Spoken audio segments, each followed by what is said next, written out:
नमस्कार, आप देख रहे हैं चैनल 18 भारत। और आपको मैं बता दूं कि इस वक्त हम यहाँ पंचकुला, जो हरियाणा का सेक्टर 5 है, ये पंचकुला का। और यहाँ पर जो हरियाणा स्टाफ सिलेक्शन कमीशन की तरफ से ये हरियाणा पुलिस की जो भर्ती के जो चयनित अभ्यर्थी हैं, यहाँ पे पिछले 29 तारीख से बता रहे हैं, आज ये 16 दिन हो गया, यहाँ पे धरना प्रदर्शन कर रहे हैं, जिसमें से 4 दिनों से यहाँ पे भूख हड़ताल पर आ रहे हैं। यहाँ पे आप लड़के बैठे हैं, आइए जानते हैं इन लोगों का क्या मांग है और क्या आखिर कहीं ना कहीं इनका क्या पेंच फंस रहा है। जो एक बता रहे हैं कि हाईकोर्ट में कोई मामला लंबित है, जिसमें कि हरियाणा स्टाफ सिलेक्शन कमीशन के एजी की पेशी न होने के कारण इनकी जो मांगे हैं वो लंबित पड़ी हुई है। तो आइए जानते हैं इस बारे में विस्तार से। जी नमस्कार सर, मेरा नाम योगेश कुमार है, मैं हरियाणा पुलिस का सिलेक्टेड कैंडिडेट हूँ। और सर, हम 11 तारीख से भूख हड़ताल के ऊपर बैठे हैं ताकि सरकार हमारी सुने, हमें ज्वाइनिंग दे। लेकिन सरकार के कान पे जू तक नहीं रेंग रही। अब तक 15-16 सुनवाई हो चुकी है, एजी साहब अब तक नहीं गए हैं। सर, ज्वाइनिंग हमारा हक है और हक हमेशा किसी का भी हो उसे बिना मांगे मिलना चाहिए। हमें सर सरकार ने भीख मांगने के ऊपर मजबूर कर दिया। हम सरकार के आगे अपनी ज्वाइनिंग की भीख मांग रहे हैं, लेकिन सरकार के जू तक नहीं रेंग रही। हम 29 तारीख से यहाँ पे 15-16 दिन हो गए यहाँ पे बैठे हुए। मैं 8 अपने साथियों के साथ 7 साथियों के साथ भूख हड़ताल के ऊपर बैठा हूँ, लेकिन सरकार का कोई एक नुमाइंदा आके अब तक ये पूछ के नहीं गया है कि आपकी तबीयत कैसी है, आपकी क्या चाहते हो, आपकी मांग क्या है। सर, कोई सुनने कोई तैयार नहीं है। युवाओं को ना विपक्ष हमारे लिए कुछ बोल रहा है, ना सरकार के कान पे जू रेंग रही है। हम चाहते हैं कि विपक्ष जो भी सरकार के नुमाइंदे आए, हमारी बात सुने और हमारी बातों को जल्द से जल्द सुनवाई करके हमें सर ज्वाइनिंग दी जाए। कल मुख्यमंत्री का आपके इस मैटर पे कोई पॉजिटिव रिस्पांस आया है, उस बारे में आप कुछ कहेंगे? आप लोग संतुष्ट हैं? नहीं सर, बिल्कुल संतुष्ट नहीं। मुख्यमंत्री साहब ने यही कहा कि मामला कोर्ट में है। सर, कोर्ट में मामला आज से नहीं है, कोर्ट में मामला जून से है। तो सर, अब तक एक भी दिन यदि एजी साहब जो हमारे हरियाणा के हैं वो एक दिन भी सुनवाई करने नहीं गए, तो ये साफ साफ दिखता है कि सरकार बिल्कुल नजरअंदाज कर रही है इस मामले को। तो हम चाहते हैं कि सरकार मामले को अच्छे से संज्ञान में ले। ये तो हमें पता है, सरकार के संज्ञान में भर्ती उन्होंने निकाली थी, संज्ञान में रहेगी ना। लेकिन सिर्फ संज्ञान में रहने से कुछ नहीं होगा, सरकार को ठोस कदम उठाने पड़ेंगे और बच्चों की सुननी पड़ेगी। मैं अकेला नहीं हूँ, 6600 परिवारों का वो है। सर, मैं रेवाड़ी से आया हूँ, मेरा कोई शौक नहीं यहाँ पे आके भूखा बैठने से कि मैं हरियाणा के दक्षिण किनारे से उठ के यहाँ पे उत्तर किनारे पे आके मैं भूखा हड़ताल पे बैठा हूँ। हमारी सर मजबूर कर दिया सरकार ने हमें ऐसे कदम उठाने के ऊपर। हाईकोर्ट में जो मामला लंबित है उसको थोड़ा स्पष्ट करेंगे, क्या है वो इक्वल परसेंटाइल मेथड जो बता रहे हैं आप लोग? सर, हरियाणा सरकार ने पुलिस भर्ती में पहली बार नॉर्मलाइजेशन का मेथड का यूज़ किया था। तो ये तो देखो साफ सीधी बात है कि इसके ऊपर सवाल उठने जायज़ बनते थे। तो उन्होंने नॉर्मलाइजेशन मेथड यूज़ किया, एक ऐसा मेथड यूज़ किया जो कि ऑल इंडिया में बहुत सारी परीक्षाओं में यूज़ होता है। तो सरकार ने वो यूज़ किया, लेकिन कोर्ट में केस हो गया। जिन भी बच्चे कोई पॉइंट से रह गए कुछ से, उन्होंने केस कर दिया कि उनका किस वजह से नहीं हुआ। जब सरकार ये बात बोल रही है और एजेंसी इतने दिन से पेपर करवा रही है कि भाई फॉर्मूला एकदम साफ सीधा है, तो सरकार जब 15-16 सुनवाई हो चुकी तो उनमें इस बात को कोर्ट के सामने, माननीय कोर्ट के सामने सिद्ध क्यों नहीं कर रही है? एजी साहब एक बार भी जाके नहीं बोल रहे हैं इस फॉर्मूले के बारे में। तो सरकार साफ नज़रअंदाज कर रही है और कुछ बात भी नहीं है। सर, नेक्स्ट जी, आप लोगों का जो मामला है, आप काफ़ी पढ़ी लिखी हैं, सूझवान हैं, आप क्या मानती हैं कि आखिर पेंच कहाँ फंस रहा है, जो सरकार आखिर क्यों अड़ रही है? पेंच तो सर ये है कि पिछले 1 साल से हमारा जो रिज़ल्ट है ये आ गया था 1 साल पहले, और 1 साल से हमने ऐसे कोई भी मंत्री, कोई भी एमएलए ऐसे नहीं होंगे जिनसे हमने रिक्वेस्ट नहीं करी, हाथ पैर नहीं जोड़े, और भरी धूप में हम ज्ञापन देने गए हैं और वहाँ पे हमें सिर्फ आश्वासन के नाम पे ये बोल दिया गया है कि मामला संज्ञान में है, लेकिन किया कुछ नहीं गया।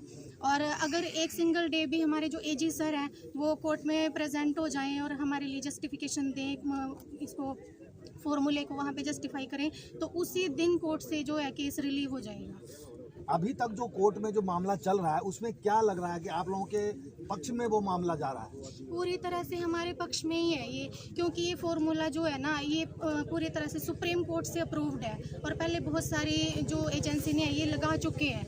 ये फार्मूला क्या है, थोड़ा बताएंगे? सर, इसमें ना नॉर्मलाइजेशन को फॉर्मूले को अप्लाई करते हैं। जैसे 2 या 3 शिफ्ट में जो एग्ज़ाम होता है बच्चे का, तो उसमें जो किसी शिफ्ट में आसान शिफ्ट होती है, किसी में हार्ड होती है, तो उसमें नॉर्मलाइजेशन करना पड़ता है। उसमें मार्क्स का भी अप डाउन होता है थोड़ा बहुत। थैंक यू जी। आपका शुभ नाम? मेरा नाम परवेश है सर, मैं भिवानी डिस्ट्रिक्ट से बिलोंग करती हूँ जी। मैं हरियाणा पुलिस सिलेक्टेड कैंडिडेट हूँ सर जी। क्या कहना चाहते हैं, कहाँ आखिर में आप लोग 16 दिन से यहाँ पे बैठे हैं, क्या आखिर क्या निर्णय आगामी निर्णय क्या है? सर हमारा निर्णय तो यही है कि जब तक हमारी को ज्वाइनिंग नहीं मिल जाती इतने हम यहाँ पर आमरण अनशन के लिए बैठे हैं। अगर सरकार कहीं सुन रही है तो हम हाथ जोड़ के निवेदन करते हैं कि हमारी ज्वाइनिंग जल्दी से जल्दी करवाएं। यहाँ पर सिर्फ 8 बच्चे अभी बैठे हैं और धीरे धीरे इनकी संख्या बढ़ती जा रही है, और अगर हमारी सुनवाई नहीं हुई तो 6600 के 6600 बच्चे यहाँ पर भूख हड़ताल पर बैठेंगे। तो सरकार से निवेदन है कि जल्दी से जल्दी हमारी ज्वाइनिंग करवाए। और कल जो है सीएम मुख्यमंत्री जी ने बयान भी दिया था, उनका बयान आया था, लेकिन हम उनके बयान से पूर्ण रूप से संतुष्ट नहीं है। तो हम और अभी तक संतुष्ट तो तब होंगे ना जब हमें अच्छी तरह से पता चलेगा। यहाँ पे देखो इतने दिन से हम यहाँ पे 16वां दिन है आज हमारा यहाँ पे हड़ताल का 16वां दिन है, लेकिन अभी तक कोई भी प्रशासन अधिकारी, कोई भी मुख्यमंत्री, कोई भी मंत्री, कोई भी एमएलए एमपी, कोई भी अभी तक हमारा यहाँ पर पूछताछ करने ये भी नहीं आया कि बच्चे ठीक हैं या नहीं है। हालांकि हम हैं तो सरकारी नौकर, अब हम लग चुके हैं, बस हमारी ज्वाइनिंग ही तो बाकी है। तो सरकार को ये सोचना तो चाहिए कि भाई बच्चे भूखे हैं। लड़कियां वैसे तो बोलते हैं बेटी बचाओ बेटी पढ़ाओ, लेकिन अब पढ़ा भी ली बचा भी ली। अब सरकार क्या कर रही है, यहाँ पर रातों को इतनी भयंकर ठंड है, यहाँ पर इतनी भयंकर भूखे प्यासे बैठे हुए हैं। हम चाहते हैं सरकार से, सरकार ने इतना अच्छा काम किया है, इतने सभी ने वाह वाह वाह वाह किया है सरकार की, लेकिन अब देरी कहाँ कर रही है सरकार। ये मैं सरकार से निवेदन करना चाहती हूँ, मैं बताना भी चाहती हूँ कि यहाँ पर सिर्फ 6600 बच्चे नहीं है, 70,000 लोग हैं इनके पीछे। समझ रहे होंगे सरकार, मेरी इतनी औकात नहीं है कि मैं मुख्यमंत्री को चुनौती दूं। मुख्यमंत्री जी का कल बयान आया, आखिर किस तरह का आश्वासन आप लोगों को मिले जो आप लोग संतुष्ट हो जाए?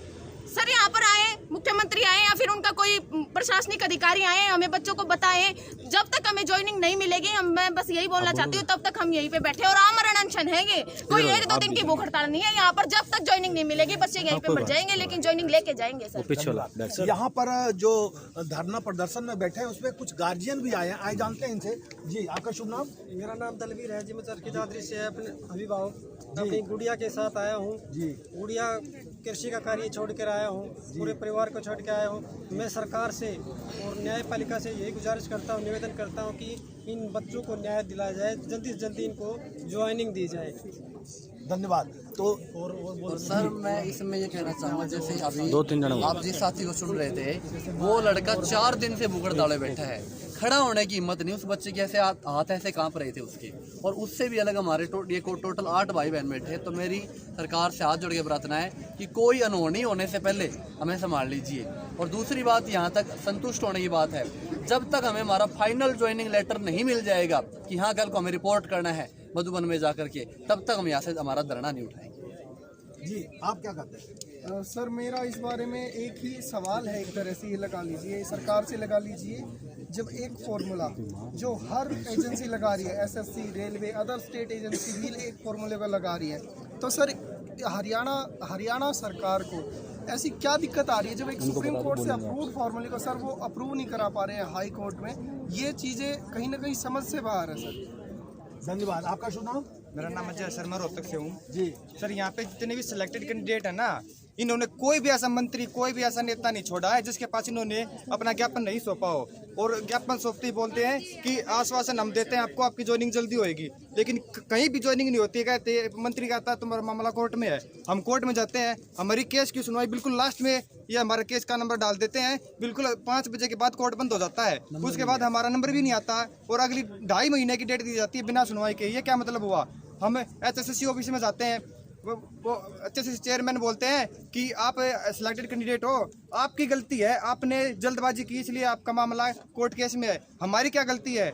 हमने अगर जल्दबाजी की तो हम अब भी जल्दबाजी कर रहे हैं, अब भी करवा दो हमारा फाइनली। इस मामले में कोर्ट में पहले आप लोग गए हैं या सरकार गई है? सर अनसिलेक्टेड कैंडिडेट है जो जिसका लिस्ट में नाम नहीं आया है, उन्होंने केस किया है, वो जो कुछ पॉइंट वगैरह से रहते हैं वे कोर्ट में गए हैं। अच्छा, जो अनसेलेक्टेड हैं वो कोर्ट में गए हैं? जी, वो गए जी। हैं। आइए यहाँ पर मिलते हैं, जो यहाँ पे कुछ लड़कियां हैं, ये आमरण अनशन पर बैठी हुई हैं, और आज ये 4था दिन बताया जा रहा है। इसमें से कई लड़कियों की तबीयत भी खराब हो गई थी, इतनी ज़्यादा खराब हो गई थी कि इनको सेक्टर 6 के अस्पताल में जाना पड़ गया था। आइए उनमें से जानते हैं। जी गुड़िया, क्या नाम आपका? जी, आपकी तबीयत अब कैसी है? आप इतना धूप में बैठे हैं, आप पानी भी नहीं पी रहे हैं, क्या कहना है आपका? सर ये देखिए, हम अपनी ज्वाइनिंग के लिए बैठे हैं, सरकार को कुछ तो हमारे बारे में सोचना चाहिए। जी। सरकार कब आएगी? जब हम में से किसी के साथ कुछ अनहोनी हो जाएगी, उस टाइम आएगी क्या? धन्यवाद। तो देख रहे हैं कि आप ये लड़कियां बोल नहीं पा रही हैं, बिना खाना के बिना पानी के रह रही हैं। इनमें से एक लड़कियां जो कल बीमार पड़ गई थी, आइए इनका जानते हैं हाल। क्या हाल आपका? क्या शुभ नाम आपका? जी, तो ये देख रहे हैं कि सुनीता का हाल कितना बदहाल हो चुका है। यहाँ पर लोग ये सारे भी भूख हड़ताल पे बैठे हैं। जी, आपका शुभ नाम? अमित कुमार। जी, कैसी तबीयत आपकी? ठीक है सर, कल को तो नहीं होगी ठीक, आज तो ठीक है, लेकिन कल को तो कुछ भी हो सकता है। मुख्यमंत्री जी का कल आश्वासन मिला है आप लोगों को, अब आगे आप लोगों का क्या रणनीति है? आप लोग उस पर क्या करना चाह रहे हैं? नहीं, हम सेटिस्फाई नहीं है सर। मुख्यमंत्री यहाँ या उनका कोई प्रशासनिक अधिकारी यहाँ आए तभी संतुष्टि होगी, और तब तक नहीं उठेंगे जब तक हमारी ज्वाइनिंग नहीं हो जाती। जी जी, आपका शुभ नाम? मोहित कुमार। मोहित कुमार जी, कल सरकार का बयान आया है, मामला कोर्ट में है, आगामी रणनीति क्या है? अब आप लोग क्यों नहीं मान रहे? सर, हम जब तक नहीं उठेंगे जब तक हमें ज्वाइनिंग लेटर नहीं मिलेगा। या तो हमें वर्दी दो या हमें अर्थी दो। जी, आपका शुभ नाम? जी, क्या आप भी भूख हड़ताल पे बैठे हैं? हमारा भूख हड़ताल का चौथा दिन है जी, तबीयत बहुत खराब हो चुकी है। यहाँ कोई सरकार का नुमाइंदा मेडिकल व्यवस्था और अभी तक शांतिपूर्वक बैठे हुए थे। मगर अब मैं यही कहना चाहूँगा कि सरकार हमारा कोई न कोई समाधान करे, वरना हम सीएम हाउस का घेराव करेंगे 2 दिन बाद। आप लोगों की तबीयत खराब होती जा रही है, आप लोग भूख हड़ताल पे बैठे हैं। स्वास्थ्य की अगर बात करें तो उस बारे में कोई प्रशासन सरकार की तरफ से कोई नुमाइंदगी आप लोगों को कोई सुविधाएं मिल रही है कि नहीं मिल रही है? कोई नहीं आता यहाँ पे। सिर्फ मेडिकल की एक एम्बुलेंस आती है जो नाम मात्र के लिए बीपी चेक करके जाते हैं, हमारा और कोई चेकअप नहीं होता, किसी को हमसे कोई फर्क नहीं पड़ता। हम चिंता है पड़ गई। कल जब यहाँ पर आपकी 2 बहनों का तबीयत बिगड़ गया था, वैसी स्थिति में आप लोगों ने क्या किया था? हमने सर एम्बुलेंस बुक किया था, मगर वो एम्बुलेंस भी ये नहीं है कि अभी आ गई थी, वो भी काफ़ी देर बाद आई थी। और दो टाइम आते हैं सिर्फ नाम मात्र के लिए। दिन में किसी को हो जाए या रात में हो जाए तो किसी को कोई फर्क नहीं पड़ता है। अब चाहे बच्चे यहाँ पे मरे या जे, कोई किसी को फर्क नहीं है। कोई प्रशासनिक अधिकारी नहीं आता है यहाँ पे, हम सिर्फ मरने के लिए छोड़ रखा है। धन्यवाद। तो आप देख लिया आपने कि यहाँ पे किस तरह का जो आलम है, और ये दिन ब दिन ये खिंचता जा रहा है। हालांकि हरियाणा प्रदेश के मुख्यमंत्री का इस बारे में कल बयान आया है, जिससे ये लोग आश्वस्त नहीं है। इन लोगों का कहना है कि या तो मुझे ज्वाइनिंग दो या अर्थी दो। इसी के साथ रुपेश त्रिवेदी, हरियाणा पंचकुला से।